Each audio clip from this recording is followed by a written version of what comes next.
नमस्कार बच्चों, संस्कृत ज्ञान चैनल में आप सबका स्वागत है। और अब हमारी आंसर की रहेगी जो L1 का पेपर हुआ था उसके जो सेकंड भाषा हिंदी है उनका रहेगा।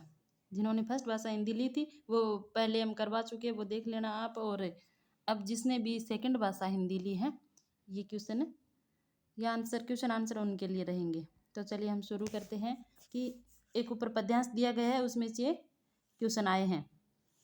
तो इसमें है कि पद्यांश के संबंध में असंगत व्याख्या है। इसमें पद्यांश के संबंध में असंगत व्याख्या क्या है? तो यह है अप्रभावी नाद सौंदर्य। अगला क्वेश्चन रहेगा सैन्य सिंधु में कौन सा अलंकार है? तो सैन्य सिंधु में रूपक अलंकार है। फिर अगला क्वेश्चन है पद्यांश में मातृभूमि के सपूत की विशेषता व्यक्त करने वाला शब्द नहीं है। तो ये सूर अमृते परवीर है, लेकिन भारती नहीं है। फिर अगला क्वेश्चन है स्वतंत्रता हेतु किस प्रकार के आग के समान जलने का आह्वान कवि ने यहाँ पर किया है? तो कवि ने किया है कि जंगल की आग के समान। फिर अगला क्वेश्चन रहेगा पद्यांश में वर्णित प्रमुख जीवन मूल्य हैं। प्रमुख जीवन मूल्य क्या है यहाँ पर? तो राष्ट्र प्रेम।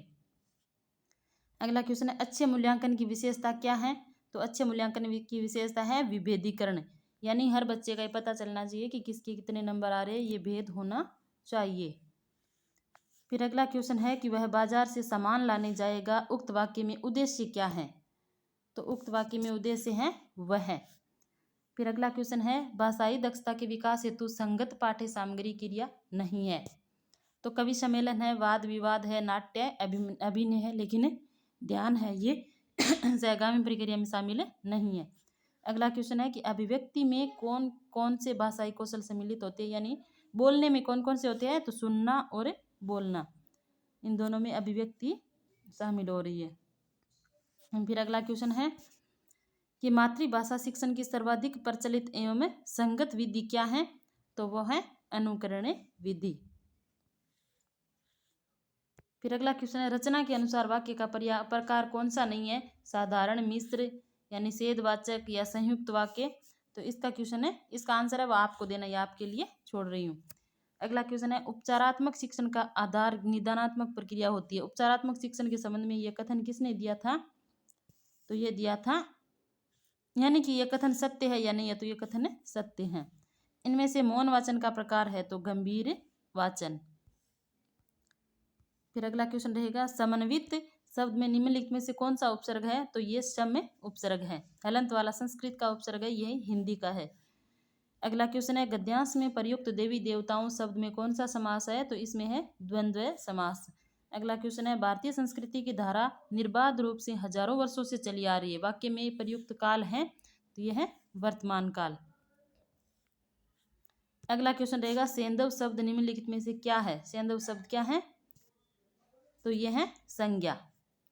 अगला क्वेश्चन है आत्मा से संबंधित ज्ञान वाक्यांश के लिए उपयुक्त शब्द है तो यह है अध्यात्म। अगला क्वेश्चन है निम्नलिखित विकल्पों में से सदैव बहुवचन के रूप में यथावत प्रयुक्त होने वाला शब्द है, यानी हमेशा बहुवचन में प्रयुक्त होता है तो यह है प्राण। फिर अगला क्वेश्चन है निम्नलिखित में से किस शब्द में यण संधि नहीं है? कि व्यक्ति में, अध्ययन में, व्यवस्था में है, लेकिन सभ्यता शब्द है इसमें यण संधि नहीं है। फिर अगला क्वेश्चन है यह प्राप्त सामग्री आज भी हमारा गौरव है, वाक्य में प्रयुक्त हमारा शब्द है वो निम्नलिखित में से क्या है? तो ये क्या है? सर्वनाम। फिर अगला क्वेश्चन है मूल एवं मूल्य का क्रमशः अर्थ क्या है? तो मूल का अर्थ है कीमत और मूल्य का अर्थ है प्रधान।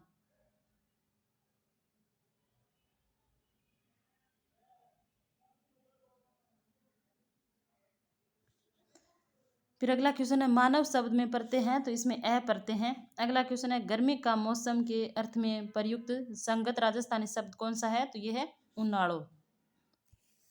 फिर अगला क्वेश्चन है किस भाषा विशेषज्ञों ने भाषा सीखने की प्रक्रिया में संज्ञानात्मक युक्तियों, शब्दार्थ और भाषा संदर्भ पक्ष पर अधिक बल दिया गया है? तो ये किसने दी थी परिभाषा? ये परिभाषा दी थी जॉन पी डिस्को ने। अगला क्वेश्चन है राजस्थान की कौन सी बोली राजस्थान के बाहर भी मुख्य रूप से बोली जाती है? तो यह है मालवी। अगला क्वेश्चन है सोने में सुगंध होना मुहावरे का उपयुक्त अर्थ क्या है? तो यह है गुणों की अधिष्यता होना। फिर अगला क्वेश्चन है कि निम्नलिखित में से मूल्यांकन के संबंध में असत्य कथन है। असत्य कथन कौन सा है? तो ये है मूल्यांकन प्रक्रिया केवल विद्यार्थी के लिए पुनर्बलन का काम करती है। ऐसा नहीं है, मूल्यांकन से पुनर्बलन का काम अध्यापक के लिए भी करती हैं। अगला क्वेश्चन है भाषा प्रयोगशाला शिक्षण में अभाव रहता है। किस वस्तु का भाषा प्रयोगशाला में अभाव रहता है? तो यह रहता है सामूहिक क्रियाओं का।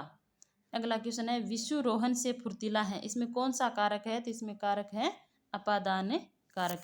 इस प्रकार आज के हमारे ये 30 क्वेश्चन समाप्त होते हैं। आप कमेंट में बताइएगा कि आपके कितने क्वेश्चन सही हो रहे हैं और आपके रीट में सारे क्वेश्चन कितने सही हो रहे हैं। तो आप सबका बहुत बहुत धन्यवाद, हमारे साथ जुड़े रहिए। और अब हम आगे से पीटीटी बीएसटीसी के लिए और यानी जो नॉर्मल हिंदी आती है जिनमें, अब हम हिंदी का हमेशा एक वीडियो आएगा।